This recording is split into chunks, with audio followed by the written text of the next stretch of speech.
First, it must reduce its own emissions and be well patronised.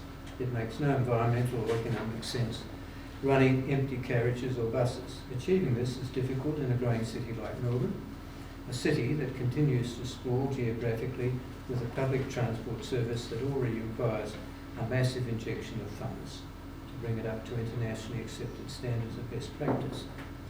It also comes at a time when government financing is increasingly tight and there's no clear vision for Melbourne's public transport, let alone a plan and priorities to implement it. Professor Graham Currie probably has the most challenging task in our room today, but he has had plenty of time to think about it, and I'm sure Graham has a long list of things that need to be done to improve our public transport if public transport funding is available. I'll ask him to outline his plan, prioritise the works and tell us how he would respond if funding was reduced. I'm also interested to hear his views about the role public transport may play in reshaping our city. Now that's a wild card which you probably didn't see coming, Graham, but if you have time you might reflect on it. No problem. Professor Currie is Chair of Public Transport and Director of Research, Transport and Engineering, Monash University. Graham holds Australia's first professorship in public transport based at the Institute of Transport Studies, researching and providing training in public transport planning. He has 30 years, probably more, experience as a transit planner and is a member of the US Transportation Research Board committees on bus transit, light rail transit and transit development and planning. So please welcome Graham, and we can dim the lights. Thanks very much. Sounds romantic. Did they check my PowerPoint? Right. Yeah. A bit more interesting than watching me. Hello, by the way. Hello. Hi. You're part of this, by the way. Here we are. And you can drive that. I can. That. Minute before. Good. Okay. So with the presentations I do, I try and bang in loads of facts to help us. Lots of opinions out there and so forth, but you know, I'm a professor at university. Whole point is I'm supposed to be based in the facts of what's going on, and I think, to be honest, the discussion's always helped by that. I'm going to talk about transport in Melbourne. You can see a bit of our sustainable transport system here. Here's one of our routes. I'm going to talk about what public transport is and the major problems we've got in the future. And ask this question: how can we do more with less? That's what I'm going to do. Transport in Melbourne is car dependent. It's actually getting worse. Car drivers are at least 75% of all trips. I'm not convinced it's going down.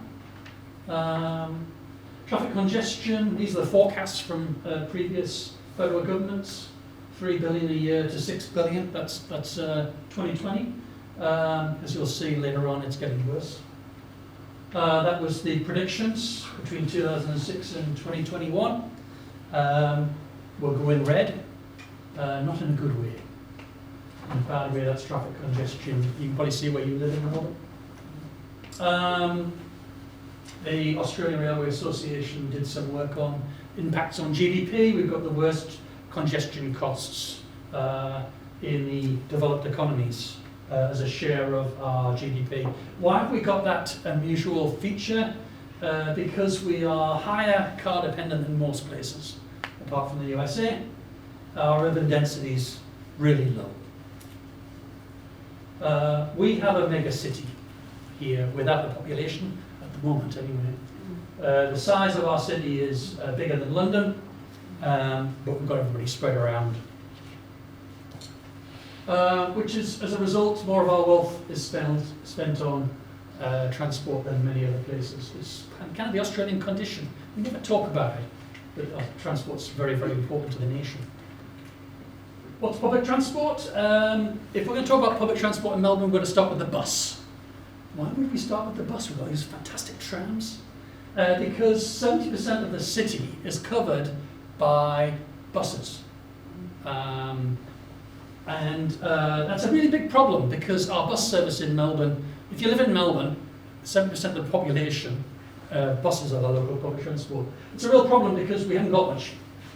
The average frequency I measured in 2006 was a bus in the peak every 40 minutes, 50 minutes off peak. The Europeans, when I tell them that, they can never believe me. They will say, oh, 4 minutes is quite good. I said, no, 40. We're probably getting close to 30 now. There was some investment, which didn't make a lot of difference. But it's still terrible by world standards. In fact, this is a graphic, just shows for public transport in Australasia. It shows for the number of vehicle trips, which is frequency of service, against the ridership we have. Ridership drives, frequency drives ridership. In fact, I'm always saying this, there's 3 things we need to get better public transport: frequency, frequency, and frequency. Which is a problem because we don't have any. Here's a listing of the size of bus fleets and ridership. We're leading the world at the bottom. We've got the most infrequent public transport system for buses. And don't forget, buses is most of them. And we're leading the world at the bottom. We haven't got any. Trams, we've got bags of trams. Biggest tram network in the world. Buying new trams.